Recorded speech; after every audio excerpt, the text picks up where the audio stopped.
such as electrolytes. Now, I know those of you in chemistry, you know electrolytes are actually substances which are either in molten form, sometimes which are in solid form or liquid form.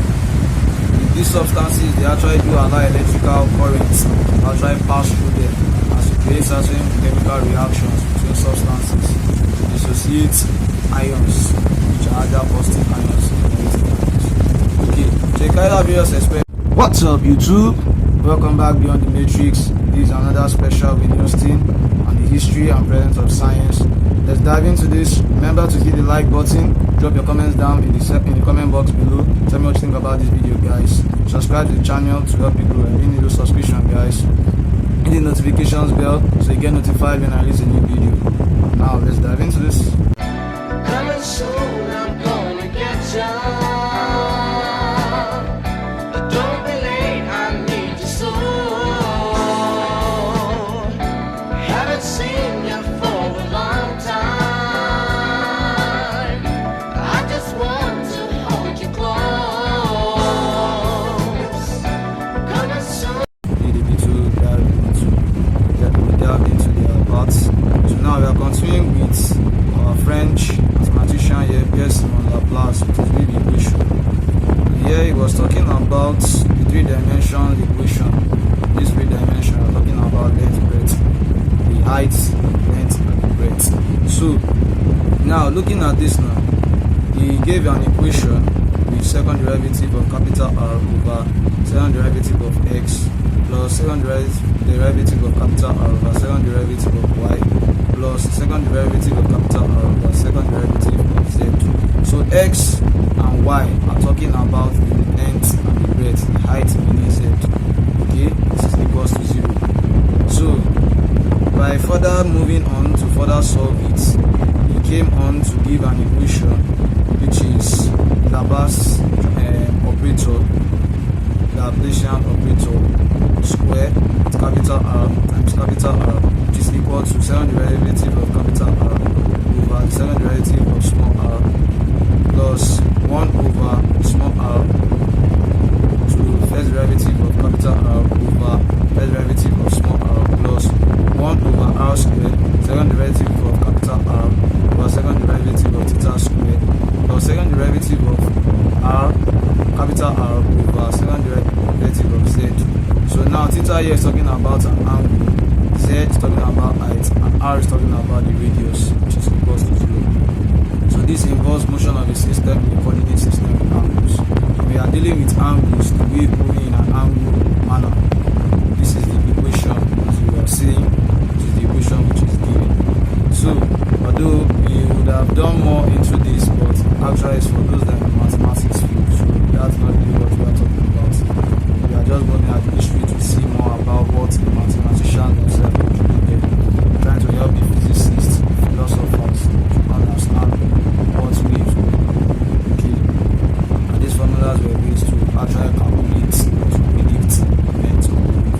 So the Laplace classical wave equation is c squared with differential operator, which is L, okay, of W equals to second derivative of W, capital W over second derivative of T, which is with the general solution from W bracket R over T equals to W bracket T plus addition or subtraction R over V.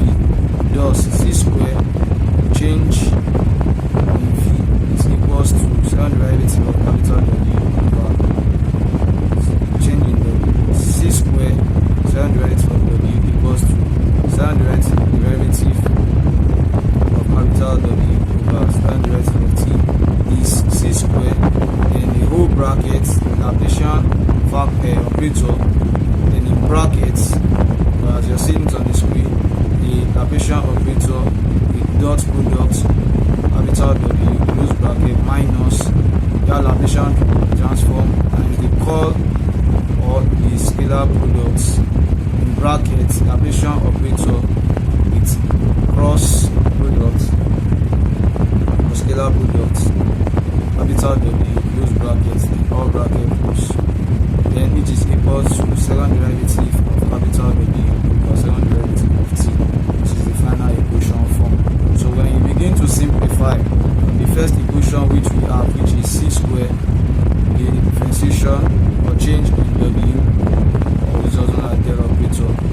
second derivative of W over second derivative of T, and further simplifying it, the conditions you have the final equation form. So this is the history of waves and wave theory. So this now we are going to move to the discovery of different types of waves.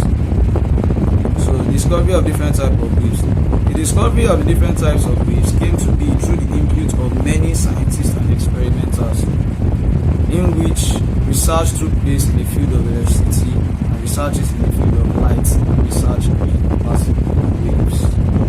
These three fields and their individual developments was what brought about the waves which we recognize in modern science. Okay, in the field of electricity we have pioneers. Okay, these pioneers we have Davy, we have Benjamin Franklin, who was the first person that went into this to try and understand. You're looking at the part of electricity. You have Nikola Tesla, you have Michael Faraday, you have James Maxwell. So we're going to be looking at, in the field of electricity, we have pioneers such as Benjamin Franklin, Michael Faraday, Nikola Tesla. And in the field of light, we have many others in the time before Franklin, such as Mr. Huygens, Euler, Newton, Euclid, Heron de Alexandria, Alhazen, Pierre Fermat, Marie Curie, and so many more. René Descartes and Willebrod, Snell-Royan and others, while in the field of classical waves and vibrations, we have Pythagoras. So when we are looking at the classical waves and their vibrations, we have Pythagoras, we have Boyle. Newton also contributed, like you see, in the case of sound, while light also made contributions to this particular theory. Did a little bit talking on that, and check on the previous video, photon theory error, electric effects, got about the history of light. So check that out, guys. Okay, so Newton, Galileo, Laplace and others. We are going to start off with the contributions in the field of electricity and how it's developed. Benjamin Franklin was the first and forerunner in the field of electricity. Okay.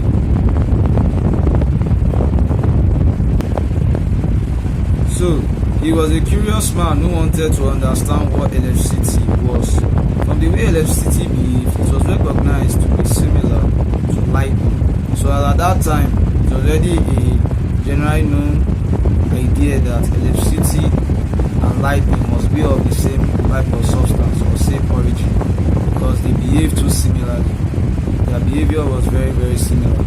So now he began to take experiments, which was the general kite experiment. So thus many, including Franklin, believe electricity and lightning were the same thing or were the same type of thing. Franklin verified this through his famous kite experiment, where he attached the key to a kite through a hem string. The silk string was connected to the key, which Franklin held in his hand. The experiment was to store the charges of the lightning in the Leyden jar. The experiment was a success and verified everyone's belief about lightning and still being the same. Sorry about the rain sound, it's actually raining at this time. You know that you're affecting the sound that you're hearing coming from the mouth. So you just try to enjoy it. After the success of Franklin, another scientist came to the advancement of the work of Franklin. His name was Sir Humphrey Davy. Okay? He carried out various experiments using chemical solutions such as electrolytes. Now, I know those of you in chemistry, you know electrolytes are actually substances which are either in molten form, sometimes which are in solid form or liquid form. With these substances, they actually do allow electrical currents to actually pass through them as to create certain chemical reactions between substances. Dissociate ions, which are either positive ions or negative ions. Okay, so you carry out various experiments using chemical solutions such as electrolytes and electrodes. These electrodes are the substances which will form the terminal, positive and negative terminals. So you have the cathode and the anode, which are stated, which touch the electrode as to be able to capture those ions which are often broken off from the solution trapped. Okay. So these are which are positive and negative, known as the cathode and anodes in electricity. This experiment involved a large amount of chemical solutions in electricity. Yes, there's one thing we ought to also know. At the time when these experiments were carried out, Humphrey required a large amount of solutions, electrolytes, to actually generate very little amount of electricity.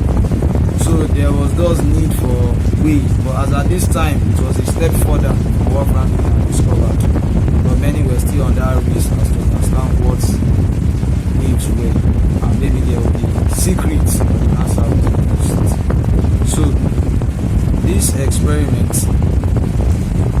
So this experiment involved a large amount of chemical solutions to generate electricity. This is what is regarded as electrolysis. Okay. The electrolysis brought about the creation of cells and batteries, which is used to store energy and which is consumed or used up. Much after the success and contribution of Humphrey, another scientist came along. He was British. His name is Michael Faraday, known as General Faraday. So Faraday was a student of Sir Humphrey Davy and worked as an apprentice and assistant under him. Okay. Faraday documented a lot of the works of Sir Humphrey Davy and began to improve on his works and findings. Faraday conducted numerous experiments, so he was actually picking up from where his mentor, because Humphrey was his mentor and his teacher, that inspired Faraday to move further. Okay. So Faraday conducted numerous experiments and discovered a process where he could generate electricity using magnets.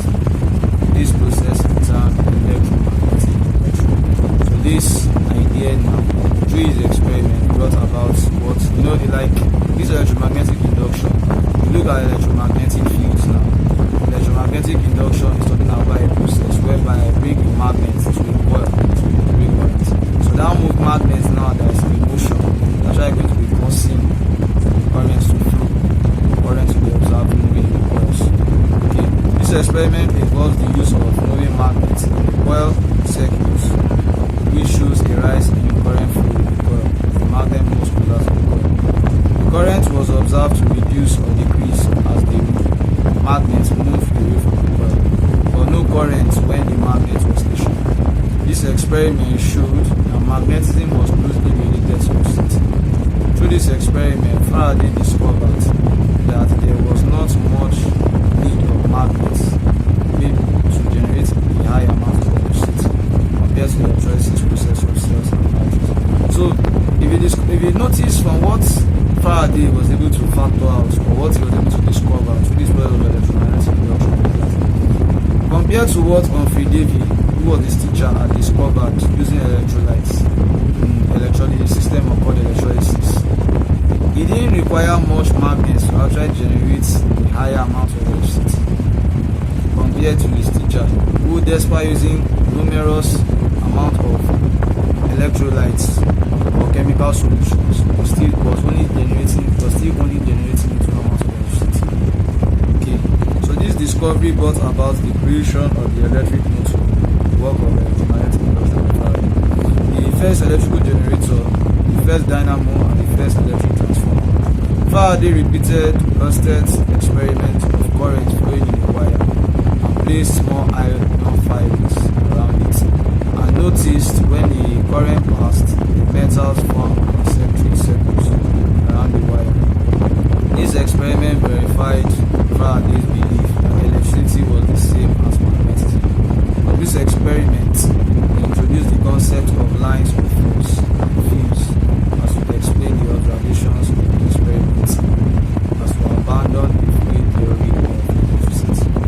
So, around this time, there was someone called Ørsted, a scientist who came before Faraday, and in his experiments, he discovered that, if I'm able to actually pass current through a wire, and you have little amount of metal ions around it, he discovered that this thing actually formed concentric circles around that wire. So that gave him the idea that there must be a connection between electricity and magnetism. And Faraday picked up the interest to take off from where Ørsted stopped by repeating his experiments, and he kept metal ion filings which were even smaller, and discovered they actually formed that concentric circles truly, and this was even a much sharper image. And thus, but because according to the time there was a system or idea known as Laplace, which was responsible for every action between invisible believe it was the medium which governed the system of it. Thus, the Faraday felt so. Thus, Faraday was able to now show that this ether was not really that necessary as people may have thought, and brought a system of lines of force and fields as to compensate for it. So I'm going to stop this. Check out my other videos, ether and its fundamentals, to know more about what this ether is. Now, check the photon theory error